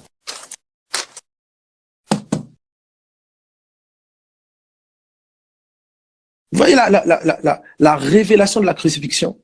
Vous voyez la croix? Alors, dis-moi, comment vous pouvez parler du péché sans la croix? Comment on peut parler d'un salut du péché sans la croix? Ça devient de la morale? Vous voyez? Ça devient de la morale. Les gens prêchent la morale. Oui, la grâce était, oui, bien sûr. Il y avait la grâce du temps de Moïse, bien sûr. Il y avait plein de signes, en fait, qui témoignaient de la grâce, qui témoignaient de Christ. Moïse s'est marié avec une Éthiopienne. La loi recommandait de ne pas se marier avec des étrangers. Voilà, il y a plein de témoignages comme ça. L'agneau, la miséricorde qui était faite que lorsque tu péchais, si tu donnais un animal dont le sang coulait à la place de ton sang à toi, donc à la place de ton âme à toi, tu étais sauvé de la condamnation. C'était une préfiguration de Christ. Tout ça, c'était sous la loi. Bref. Regardez Romains chapitre 7.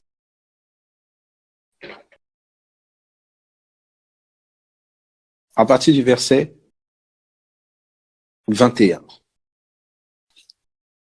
Je trouve donc en moi cette loi. Quand je veux faire le bien, le mal est attaché à moi. Vous voyez la loi? Il n'a pas dit que non, il a fait un petit constat. C'est une loi, c'est une loi. Vous voyez l'arbre de la connaissance du bien et du mal. Quand je veux faire le bien, qu'est-ce qui est attaché à moi? Le mal. Vous voyez un peu? C'est là. Vous voyez, c'est ce dévoilement-là qu'il fallait comprendre Genèse. Vous voyez ici? La connaissance du bien et le bien et le mal attachés entre eux. Quand je veux faire le bien, le mal est attaché à moi. Il a découvert une loi. C'est une révélation. C'est une révélation. Regardez. Car je prends plaisir à la loi de Dieu selon l'homme intérieur. Dans l'homme intérieur, je prends plaisir à la loi de Dieu. J'aime la loi de Dieu. La pureté, la sainteté, l'amour, la paix, la joie, le pardon. Je prends plaisir à la loi de Dieu. Mais je vois dans mes membres une autre loi qui lutte contre la loi de mon entendement. Oh Seigneur, tu sais dans ton cœur, tu dois aller demander pardon. Tu sais, tu prends plaisir, t'aimerais tellement aller voir la personne, demander pardon, lui dire combien tu tiens à elle, lui dire combien tu tiens à lui, lui dire combien vraiment non, tu regrettes. Tu aimerais tellement vivre dans une consécration, mais quand tu penses seulement à la chose, t'as une boule au ventre. Quand tu te tiens en présent de la personne, t'es comme tétanisé. Tu bégayes. Tu sais pas ton corps chauffe. Regarde, voilà. Pas d'accord, quelqu'un comme ça, il dit, non, mais j'essaye, mais j'arrive pas. Toi, maintenant qu'il fait ça avec aisance, tu dis, voilà, t'as pas assez de volonté. C'est pas ça, mes amis. Il y a une loi que seule une autre loi peut transcender. Oh, Jesus. Regardez ceci. Regardez ce qui est dit ici. Il dit, je vois dans les lois, il dit qu'il lutte, il dit, il dit captif de la loi du péché qui est dans mes membres. Regardez maintenant ce qu'il dit. Verset 24. Regardez la conclusion. Misérable que je suis, qui me délivrera de ce corps de mort? Donc là maintenant, Paul constate qu'il a besoin d'une délivrance d'une délivrance. On aura ce corps de mort. Écoutez, vous devez savoir que ça, là, c'est l'essence même de l'activité des démons. Là. Vous avez vu que quand je vous ai décrit la manière dont Paul vivait là, c'est la même chose. Quand quelqu'un est sous une emprise démoniaque, il vit ça. Sous influence de démons, il vit ça.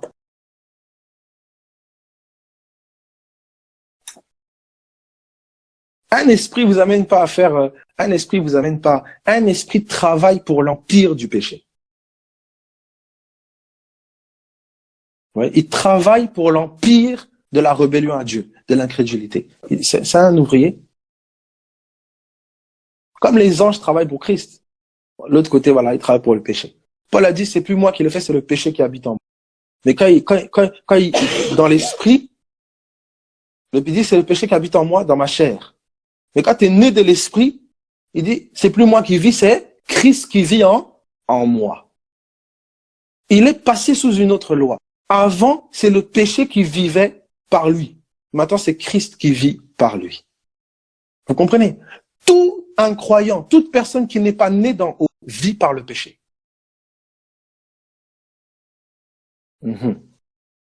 Alors là, quand tu crois que le péché, c'est seulement voler, tu penses que le péché, c'est seulement tuer. Non, le péché est une vie. Et c'est une vie d'incrédulité, une vie d'incrédulité. C'est une vie qui ne croit pas en Dieu. Et c'est pas forcément les actions, les symptômes ne sont pas que des actes de transgression, c'est-à-dire voler, tuer. Non, c'est la conséquence. Mais tu peux faire des choses et vivre indépendamment de Dieu, des choses bien indépendantes de Dieu. Tout ce qui n'est pas le fruit de la foi est péché. C'est pour ça qu'il n'y a de salut au péché que la foi en Jésus-Christ.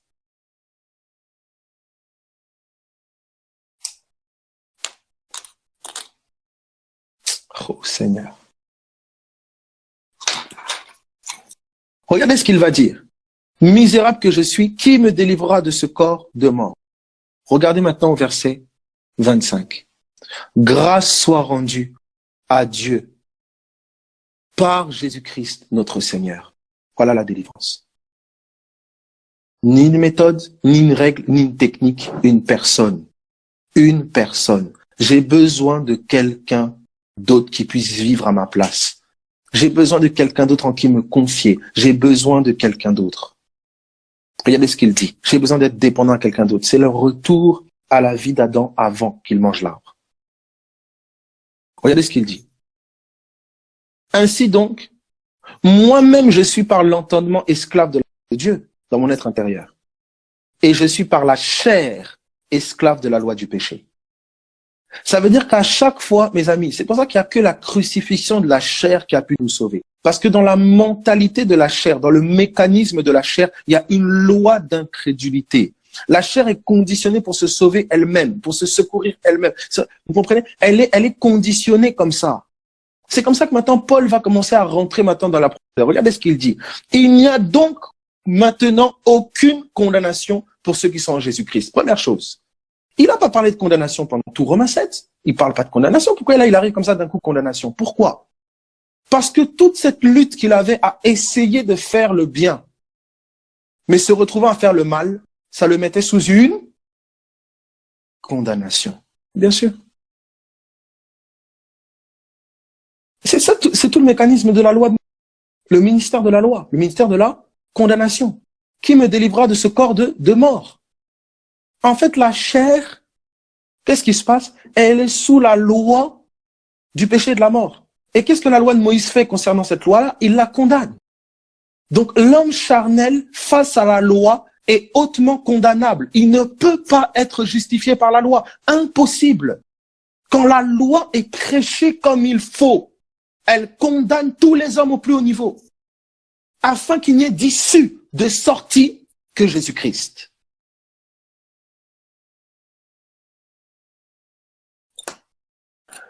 Est-ce que quelqu'un comprend ce que je suis en train de dire?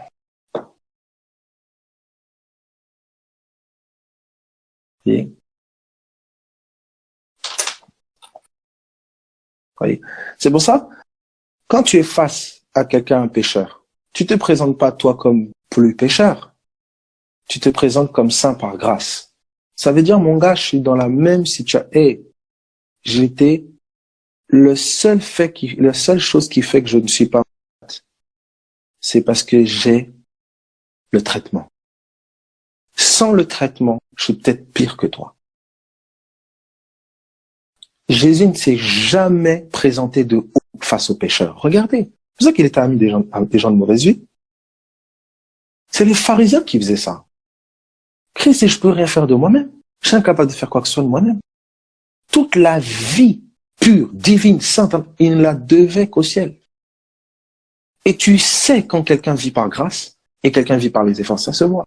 Très vite, on rentre dans la comparaison, il juge les autres, il condamne les autres, il compare les autres, il y a rivalité, jalousie, il veut prendre les places de trucs, il va être agré, tu vois les symptômes. Quelqu'un qui vit. Et vous avez même des gens qui disent dans la bouche, oh, je vis par grâce, je vis par grâce, mais ils vivent selon la loi. Rien compris. Parce que tu ne peux pas, c'est par l'expérience, c'est par révélation, c'est progressif dans ta marche que tu découvres ces lois. C'est progressif. C'est une révélation. Parce que tu as lu un verset, tu as dit, ah, j'ai compris la loi. C'est pas comme ça.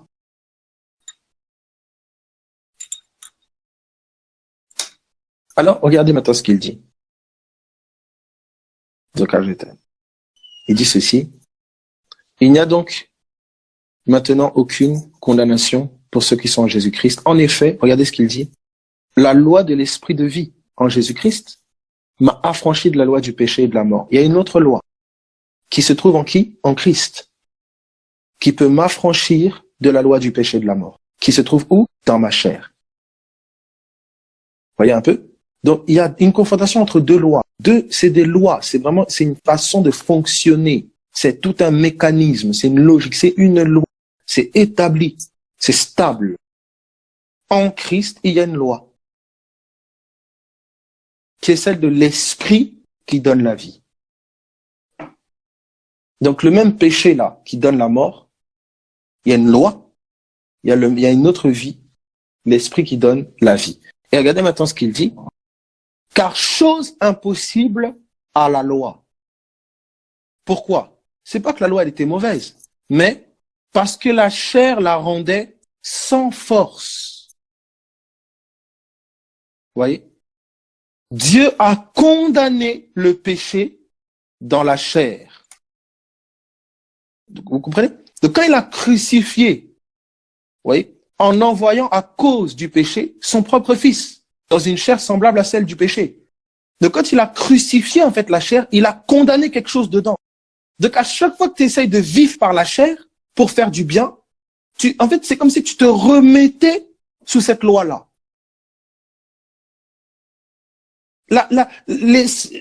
Un démon, il va te stimuler à faire du bien avec ta chair et tu vas finir en mal. C'est pas une affaire de faire du bien ou du mal, non, c'est une affaire de mourir ta chair et la vie de l'esprit. C'est une autre loi, mes amis. Vous aviez les deux arbres, l'arbre de la connaissance du bien et du mal et l'arbre de la vie. Mais l'arbre de la connaissance du bien et du mal, derrière, il y avait quoi? La mort. Donc en fait, vous aviez l'arbre de la mort et l'arbre de la vie. Donc qu'est-ce que Satan fait? Il va te stimuler et te pousser à vivre selon la mentalité, selon ta chair. Mais il va pas te pousser à vivre selon ta chair pour faire du mal immédiatement. Si t'es quelqu'un de religieux, là, c'était des gens religieux, tous. Il ne va pas te stimuler à faire du mal directement, non. Il va essayer de te pousser à faire du bien par ta chair, à essayer d'être juste par ta chair, à essayer de faire les choses par ta chair. Et en fait, il sait que quand tu fais ça, tu es emprisonné, tu tombes sous le joug d'une loi.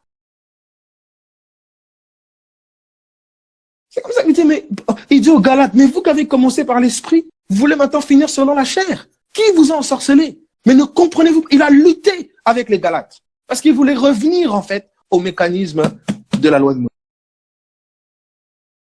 Oh, Seigneur. Mes amis, je ne sais pas si vous comprenez. Ah, Seigneur, on partage des choses, je ne sais pas, bon. Peut-être que beaucoup ont eu l'habitude d'entendre ça. C'est toujours, je rends grâce à Dieu. Je me dis, Seigneur, merci, merci. Est-ce que ça va pour tout le monde?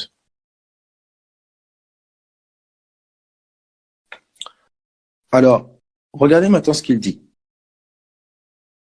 Il dit, du péché, son propre fils dans une chair semblable à celle du péché. Et cela afin que la justice de la loi soit accomplie en nous qui marchons non selon la chair, mais selon l'esprit. C'est-à-dire la justice que la loi présentait ne peut être accomplie que pour quelqu'un qui est dans l'esprit, qui est en Christ. Hors de Christ, tu ne peux pas. Ça veut dire que quand tu condamnes les pécheurs, tu dis, ouais, parce que tu as fait comme ça, tu as fait comme ça, en fait, tu n'as juste pas compris. C'est pas l'évangile. Tu as prêché qu'un morceau. La loi pose le diagnostic, mais c'est Jésus qui est le traitement. Et parfois, il y a des gens qui sont déjà conscients qu'ils sont malades. Et ils voient la dépression. Ils voient la déprime. Ils voient les pensées suicidaires. Ils voient la maladie. Tu n'as pas besoin du diagnostic. Ils ont déjà constaté qu'ils étaient malades, qu'il y a un problème. C'est pour ça que Jésus a dit, je ne suis pas venu pour ceux qui se disent justes. Il a dit que ceux qui se disent, pas ceux qui sont justes. Hein. Il dit ceux qui se disent justes. Ils sont pas justes, ils sont malades. Mais ils croient qu'ils pensent qu'ils sont en bonne santé. Je suis venu pour les pécheurs.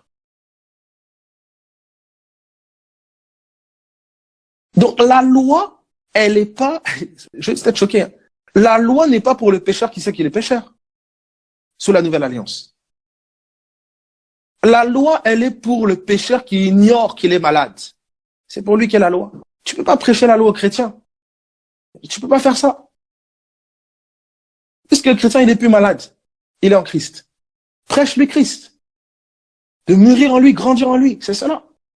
Maintenant, le chrétien qui commence à penser qu'il est juste par ses œuvres, la loi va le faire redescendre très vite. Très, très vite. Vous comprenez? La loi, elle est venue pour mettre les gens au sol. Pas pour toi te présenter comme un moralisateur ou je sais pas quoi, qui tape sur les gens. Non, non, non. Elle est venue pour dire, écoutez, mes amis, on est tous malades. Il n'y a de traitement véritable et de guérison véritable qu'en un seul homme. C'est ça. Est-ce que vous comprenez? Le ministère de l'Ancienne Alliance, c'est cela. Donc, il dit ceci. Ceux, en effet, regardez maintenant le verset 5. Ceux, en effet, qui vivent selon la chair, et vous aurez l'occasion de vivre. Vivre là, c'est exister, c'est être. Pour ceux qui regardent dans les Strong, vous pourrez vérifier. Donc là, il ramène pas vivre en termes d'action. Regardez. Ceux, en effet, qui vivent selon la chair, s'affectionnent aux choses de la chair.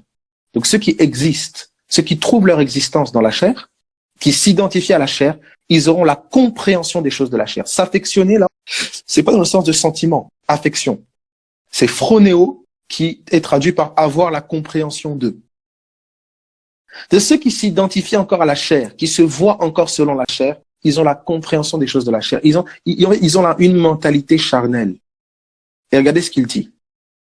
Mais ceux qui vivent selon l'esprit, ceux qui s'identifient à l'esprit, ils ont la compréhension des choses de l'esprit. Vérifiez dans les Strongs, vous pouvez regarder.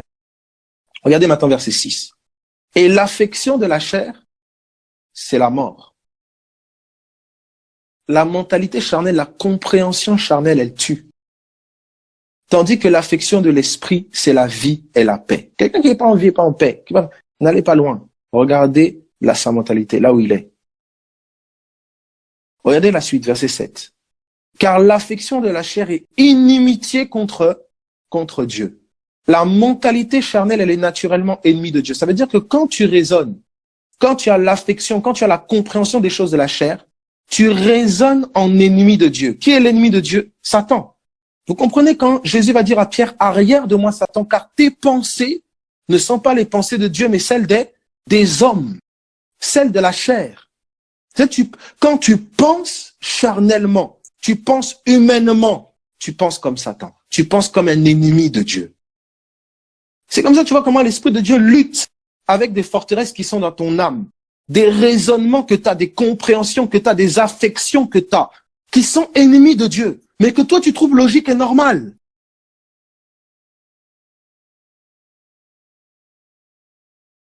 Tu trouves normal que quand tu fais ça, il faut que les gens t'agréent. Tu trouves ça normal, c'est pas juste. C'est tes raisonnements à toi. Et ils viennent de l'ennemi. Et tout ce que tu entretiens en toi de l'ennemi collabore avec Satan. Regardez la suite. Car l'affection de la chair est inimitié contre Dieu, parce qu'elle ne se soumet pas à la loi de Dieu et qu'elle ne le peut même pas. Tu ne peux pas demander à quelqu'un qui a une mentalité charnelle de se soumettre à Dieu. Il peut pas. C'est dur. Parce que sa mentalité, en fait, lui montre la soumission comme quelque chose de pénible. Écoute, tu demandes à quelqu'un qui croit qu'il n'a pas de bras de te servir un verre. Non, est-ce que vraiment il peut? Pourquoi tu me demandes ça? Mais non, comment tu peux me demander? C'est pas concevable. Parce que dans sa mentalité, il pense comme quelqu'un qui n'a pas de bras. C'est comme ça que la volonté de Dieu est voilée pour beaucoup, à cause de leur mentalité. Oh Seigneur, c'est quelque chose ici. Alors tu peux demander à Dieu, oh Seigneur, mais comme ta mentalité n'est pas renouvelée, même s'il te montrait ça, il te dit, ma volonté c'est que tu prennes le verre là, mais toi tu raisonnes comme quelqu'un qui n'a pas de bras. C'est pour ça que Paul va dire ceci, et je termine vraiment sur ça, on continuera demain, c'est vraiment, oh Dieu. Il dit ceci, soyez transformés par le renouvellement, prenez Romains 12.2, regardez Romains 12.2. Regardez ce qu'il dit. Ne vous conformez pas au siècle présent, mais soyez transformés par le renouvellement de l'intelligence. Afin de quoi? Afin que vous discerniez quelle est la volonté de Dieu, ce qui est bon, agréable et parfait. Pour discerner ce que Dieu veut, il faut que ta mentalité soit renouvelée. Ça veut dire que quand tu commences à penser comme quelqu'un qui a des bras, tu vas discerner logiquement que Dieu veut que tu prennes le verre. Est-ce que quelqu'un comprend? C'est pour ça que Paul dit, nous avons la pensée de Christ. Beaucoup luttent parfois, ils disent, Seigneur, qu'est-ce que tu veux? Qu'est-ce que tu veux que je fasse? Qu'est-ce que tu veux? Qu'est-ce que tu veux? Dieu est en train de dire, change ta mentalité, repens-toi, change ta mentalité, repens-toi. Parce que ce que je veux est en face de toi. Mais comme ta mentalité n'est pas renouvelée, comme tu ne fais pas de ma parole ta pensée unique, tu raisonnes encore comme tes raisonnements à toi, tes logiques à toi. Tu ne peux même pas te soumettre. Tu ne peux pas, tu n'arrives pas à me faire confiance.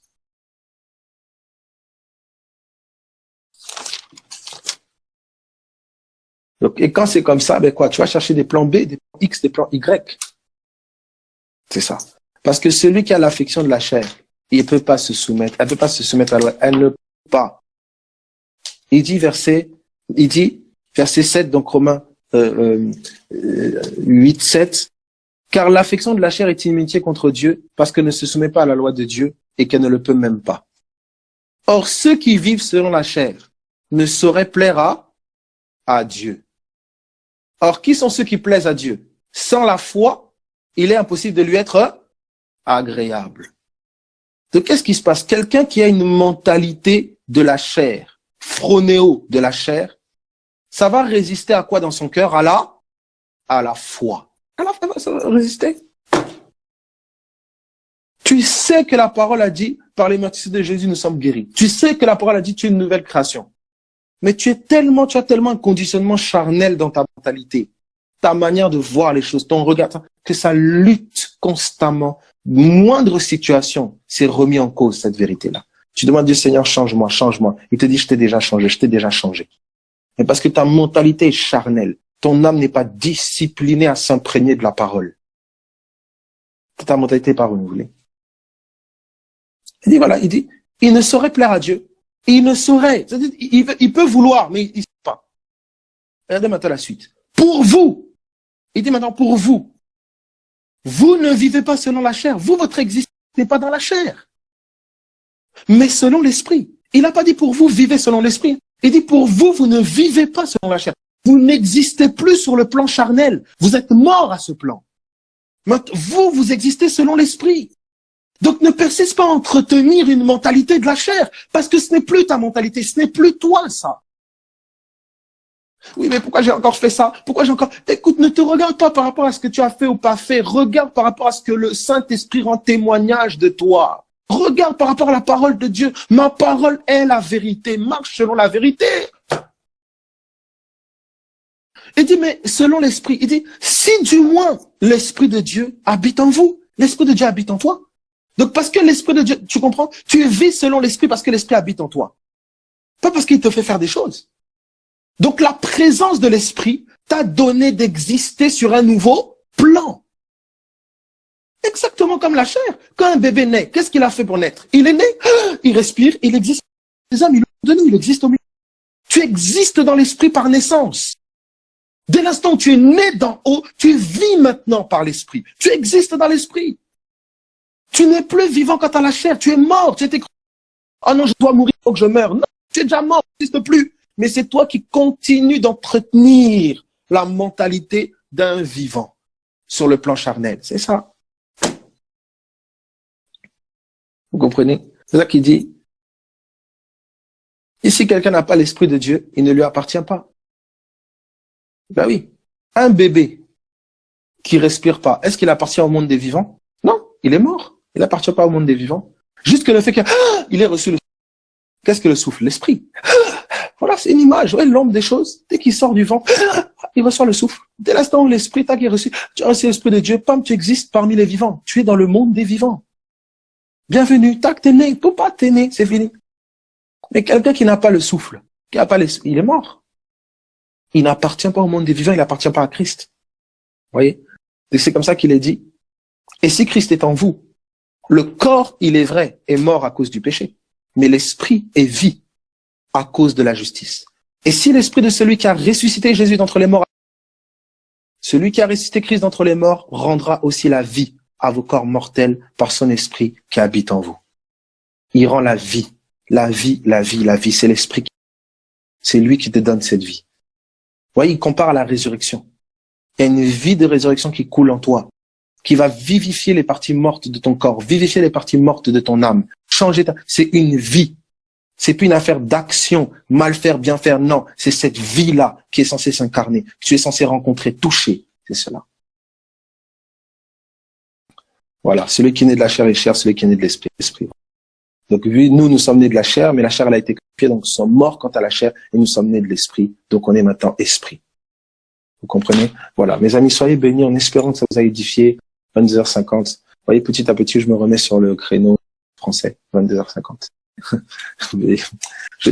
Mes amis, j'ai tellement faim que ça rentre, que vraiment, soyez vraiment bénis, que je compte vraiment sur le Saint-Esprit qui l'illumine, qui l'éclaire, qui l'amène plus loin, qui vous amène encore plus loin dans la compréhension de ce qui est partagé. Revoyez, prenez les Écritures, méditez, et allez, et vraiment, ça va être pratique pour vos vies, des réactions que tu as, des choses que tu peux voir, des combats que tu peux mener. Vous voyez? Donc vraiment, voilà, faites confiance au Seigneur Jésus-Christ, reprenez ces choses, transmettez-les, etc., et que tu sois libéré au nom par Jésus-Christ, et qu'il n'y ait plus de condamnation dans ton cœur, sur ta vie. Fais confiance à Jésus-Christ, c'est lui qui sauve. Soyez bénis, mes amis, prenez bien soin de vous.